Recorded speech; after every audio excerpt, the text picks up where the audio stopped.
Hello, Sharpened Blade here, and today we've got a review on the Civivi Appalachian Drifter. Now that I have your attention, I would like to ask you to please subscribe. Hit the like button, leave a comment, and subscribe. I usually say this at the end of the video, but I figured I might as well try a little experiment and see if maybe I'll get more subscribers if I ask at the first of the video. So, thank you in advance for subscribing. Yes, today we're looking at the Civivi Appalachian Drifter. Specs on the knife: it has a blade length of 2.96 inches, a handle length of 3.84 inches, giving it an overall length of 6.8 inches. It has a very thin blade stock of 0.1 inches and a handle width of 0.49 inches. It comes in at 2.49 ounces, so it's a very light, easy to carry knife. This particular model is 8330. This is the dark green micarta, but you can also get it in the brown micarta and also in a olive micarta. And for around $10 more, it's $93.50 for the Damascus and G10 mixed with carbon fiber. They call it rose carbon fiber. That comes in 3 colors. So there's gray and black, yellow and black, and then blue and black. It's pretty interesting looking, but I think it's a little too much for my taste. Especially where this is a fairly traditional looking knife. I decided just to go with more traditional looking colors with it. So, but you can get the more wild ones if you want something a little bit more crazy. Not really crazy, but a little bit more different. Size comparisons. It is pretty much. No, it's smaller than the Ret Model 2.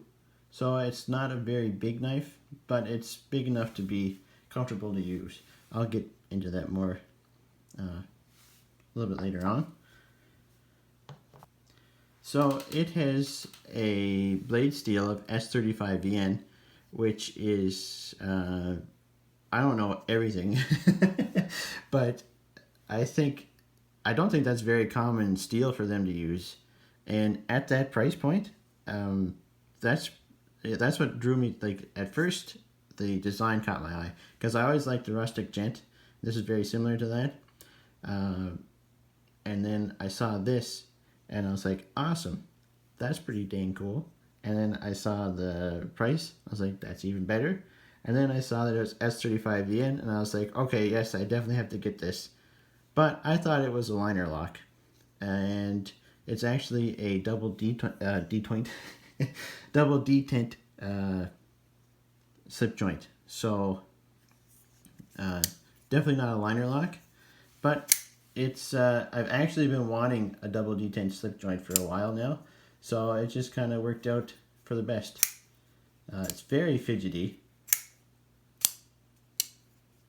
I will say though that sometimes it will kind of course it's working now. Sometimes it will like bounce. It'll like close too hard, and then it kind of bounce out again. So you just kind of push it back in again. But it's got a nail neck here, so you can open it. You don't have to flick it open. You don't have to flip it open with the flipper tab. Some nice jimping on there. So you can use it two-handed if you want, and you can close it two-handed, obviously. So let's see if we can see in here. So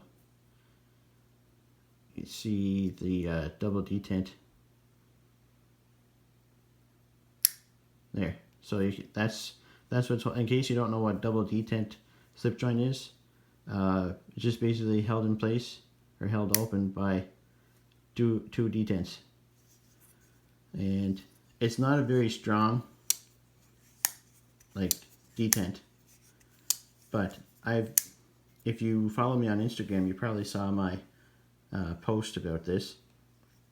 I was using it to open some boxes of paint, and I never had any problems with it, as long as you don't hook the clip. Like if you go like this, like forward with it, obviously it's going to shut on you. But if you're drawing it towards you, it's never going to fail on you, unless something drastically bad happens. But as long as you're careful with it, you'll be fine. It's not a big deal. But it's just fidget factor alone. It's very fun, and sometimes it doesn't always flip open all the way too. But it's a very fun knife. So there we go. Sometimes it depends on how much force you put on it. Sometimes it bounces back out again. But yeah, no, I was so excited to get it. It's definitely my favorite Civivi, hands down. It's just so nice looking, and it's very fidgety. And the blade, like I said, S35VN. It's a hollow grind, a clip point, and it's got a a gray stone wash on it. You can see a little bit. It hides scratches very well, but you can see a couple scratches here and there on it from when I was using it. It kind of rubbed against a metal paint can, but yeah, you can see some scratches, but it hides most of them fairly well. Same kind of finish on the pocket clip. Very nice pocket clip. I find sometimes the pocket clips kind of get forgotten and they just kind of slap on. Not necessarily Civivi, but like knife brands just kind of slap on a pocket clip. But this is a very nice pocket clip. Nice simple design. Goes well with the knife. Recessed screws. Deep carry. Now, one problem is, and this is what I kind of was talking about in the intro, if this was able to be carried left-hand carry, this is a fully ambidextrous knife. Left-handed people can have the same experience with it as right-handed people, other than the fact you can't put the pocket clip on the left side. So that might tick people off. But for me, I don't care. I am left-handed, I cut left-handed, but I carry my knives right-handed. And I am glad they didn't put the pocket clip over here, because that would just completely ruin the look of the micarta. It looks so nice, like how they did it, so I'm not going to complain about that, but I'm sure some people will. Which is fine, I can understand that. No judgment here. Another nice touch is they have T8 screws on the pivot and on the body. You can see the other screw here. The pocket clip screws are T6, but every other screw is T8, which is very nice. Good job, Civivi. And they also hid the, it's got like a little bit of a back spacer here. That's in micarta. They hid the lanyard hole back here, so that again, that doesn't ruin the look of the handle. So very awesome design choices by Civivi. Can't complain about the design at all. Looks amazing. Feels great in hand. The micarta is very nice quality. It's not super slick. It's not super polished, but there is a little slight texture to it.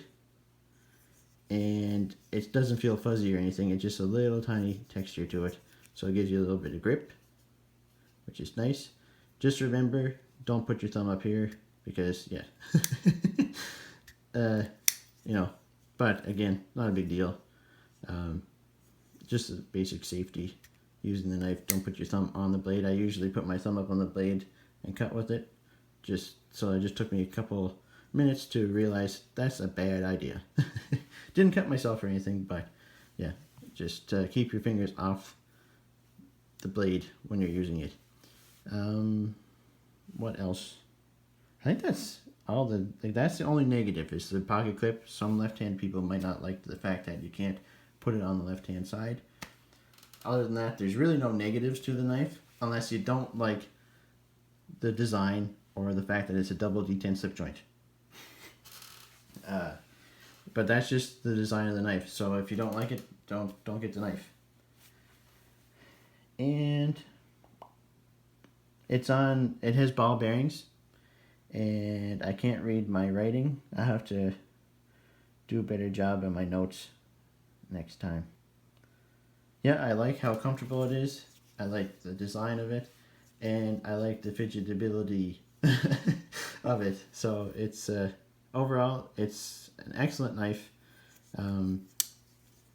This will also make it, it's less than 3 inches. I'm sure some people can measure it and come up with something maybe over 3 inches. Depends how they measure it. I don't know. Depends on how nitpicky those certain individuals might be. But other than that, it's a very legal knife, where it's non-locking. So pretty much anyone should be able to pick this up and carry it, which is nice, because it is a very nice knife. And before I start to ramble too much, I think I'll end it here. So thanks for watching. Again, please subscribe, hit the like button, leave a comment, hit the dislike button if you want.